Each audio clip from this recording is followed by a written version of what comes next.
buongiorno. Oggi ci siamo svegliati così.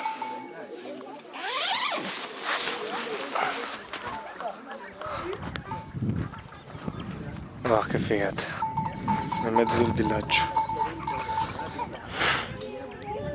Anche se in realtà ci hanno fatto dormire nel campo dove pascolano le pecore. Allora? Non è che ritrovarci nel bel mezzo di una tribù Amer ci è capitato per caso. In realtà la storia è molto più lunga e complicata. Etiopia. 1.130.000 km² di bellezza e mozzafiato, di savana, di montagne rocciose e tradizioni millenarie, e centinaia di etnie sparse lungo strade fangose, sabbiose, distrutte e impraticabili. E qual è il mezzo migliore per un viaggio così?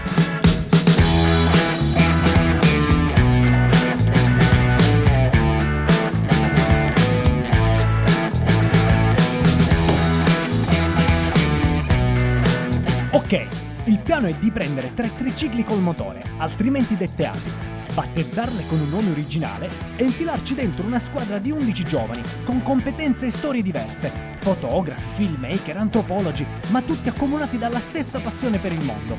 Buttarli nel bel mezzo dell'Africa, e precisamente in Etiopia, con l'obiettivo di raggiungere il fiume Omo, partendo da Addis Abeba, la capitale etiope, lungo un percorso di 2.500 km. Beh, che ci vuole? È una bella passeggiata tra amici, direte.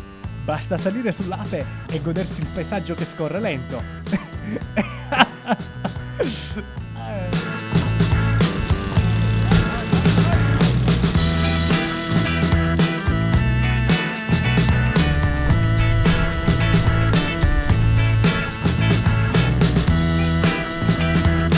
Ma di tutto ciò ancora non sappiamo niente, perché i colori del primo tramonto africano ci hanno appena accolto dai finestrini dell'aereo.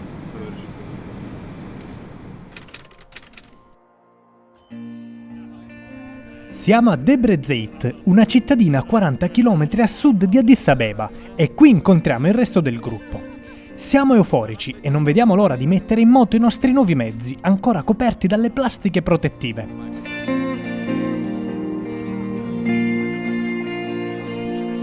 Qui in Etiopia l'ape è tra i mezzi più usati, ma nonostante questo, per noi è molto difficile passare inosservati. Mentre assorbiamo già i primi suoni e colori di questo paese, senza accorgercene diventiamo un'attrazione, e tutto attorno a noi si forma una piccola e rumorosa processione che ci accompagna per le vie della città. Ma poco dopo il caos lascia il posto a una tranquillità sorprendente, e finalmente siamo di fronte al paesaggio di campagna etiope che tanto abbiamo sognato. I am yours and you are mine. Take my hand and let's fly away to another galaxy. Hold me close, I want to feel your love. Together we are free. Just be with me. Just be with me. Just be with me. Pensa che quelle persone si caricano quella legna per chissà quanti chilometri tutti i giorni? Gli uomini non si vedono mai portare carichi. E quindi che effetto deve fare a loro vedere un uomo che porta una donna sulle spalle? Tu vedi che sei fortunato. Andiamo più giù. Il nostro viaggio procede verso sud, ma è quasi il tramonto e dobbiamo trovare un posto lontano dalla strada per montare le tende ed accamparci.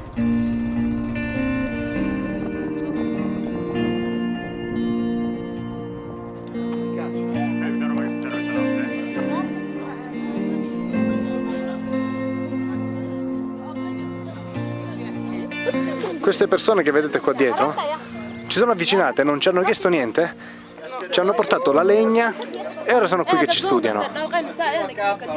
Noi guardiamo loro e loro guardano noi. Allora? Perfect day for the road.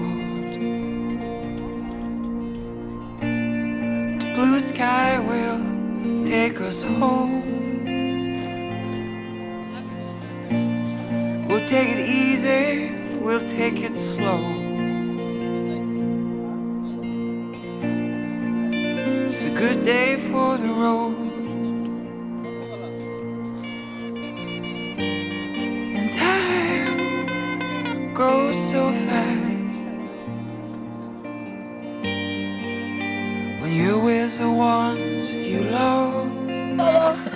Adesso è successa un'altra cosa, io mi sono fermato a guardare i video e guardate cosa c'è dietro di me. Voilà! Hello, I show you. You see. Aspetta.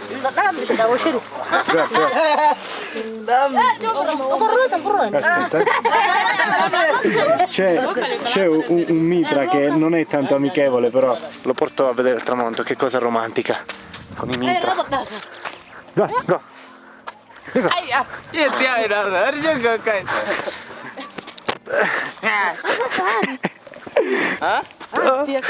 Tramonto e mitra.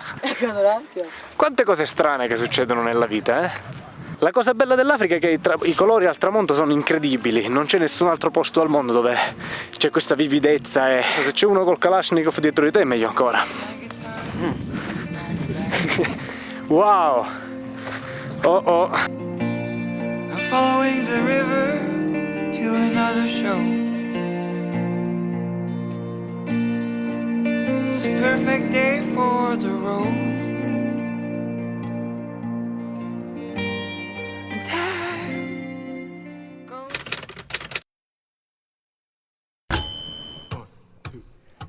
Siamo già sulle montagne nei pressi di Arbaminch, nella regione delle Nazioni. E oggi ci svegliamo presto per affrontare le 2 ore di cammino che ci porteranno a scuola. Stiamo andando a visitare un progetto del CHAI, una scuola costruita portando i materiali a mano attraverso le montagne, tra piccoli guadi e percorsi più o meno difficili. Lo stesso tragitto che molti affrontano 2 volte al giorno, ogni giorno. Anche se la scuola si trova a decine di chilometri dalla strada più vicina e se i più fortunati devono camminare solo un paio d'ore, è comunque posta in un punto centrale rispetto ai villaggi intorno e offre un futuro a quanti più bambini possibile. Osserviamo le attività della scuola, dove ci viene spiegato che il progetto mira a contrastare il diffusissimo fenomeno della dispersione scolastica. Alcuni di questi ragazzini spesso preferiscono lasciare la propria comunità per cercare fortuna in città, attratti dalla prospettiva di una vita comoda, di una vita con elettricità e internet, ma dove trovano condizioni difficili e mettono a rischio la propria incolumità vivendo per strada e svolgendo lavoretti occasionali. In Etiopia spesso un'infanzia sicura non è un diritto di cui godono i bambini, così come ci spiega la referente del progetto. Quello che noi facciamo un po' in generale, non solo in Etiopia ma in vari paesi del mondo, è proprio cercare di tutelare l'infanzia, quindi questo lo si fa attraverso attività di prevenzione, attività di protezione, partecipazione anche, perché comunque crediamo che i bambini debbano poter dire quello che pensano, soprattutto se parliamo di cose che li riguardano, ecco. Non c'è l'idea neanche troppo della protezione, no? Nei confronti appunto dei bambini. E così questo centro, con le varie attività, mira a restituire e ad assicurare un'infanzia spensierata e proficua a questi ragazzini. Dopo il saluto degli anziani e dei gestori della scuola, come tutti gli ospiti d'onore che si rispettino, siamo invitati a partecipare alla cerimonia del caffè. Per chi non lo sapesse, il caffè è quella sostanza liquida che si ottiene dai chicchi di caffè tostati e macinati. Si dice che gli effetti del caffè siano stati scoperti proprio qui in Etiopia, attorno al V secolo, da un pastore di nome Caldi. Le pecore di Caldi erano particolarmente agitate dopo aver brucato delle bacche di una strana pianta e allora il pastore decise di assaggiarle per comprovare quegli effetti conosciuti ancora oggi.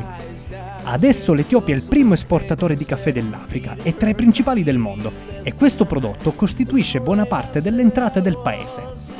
Le qualità che si coltivano negli altopiani sono molto pregiate e data l'importanza storica, culturale ed economica della bevanda, bere il caffè è un tratto caratteristico dell'ospitalità etiope. Per prima cosa ci si siede a cerchio sul pavimento cosparso di erba fresca. Sulle braci ardenti vengono poi messi dei pezzi di resina profumata e in una padella vengono tostati chicchi di caffè. Questi chicchi poi vengono tritati e mescolati all'acqua e la bevanda viene servita in piccole tazzine insieme ai popcorn. Dopo 3 tazzine a testa, d'obbligo secondo la tradizione, siamo pronti per ritornare a valle, goderci il tramonto sul lago e passare una notte insonne in preda all'eccitazione data da tutto quel caffè.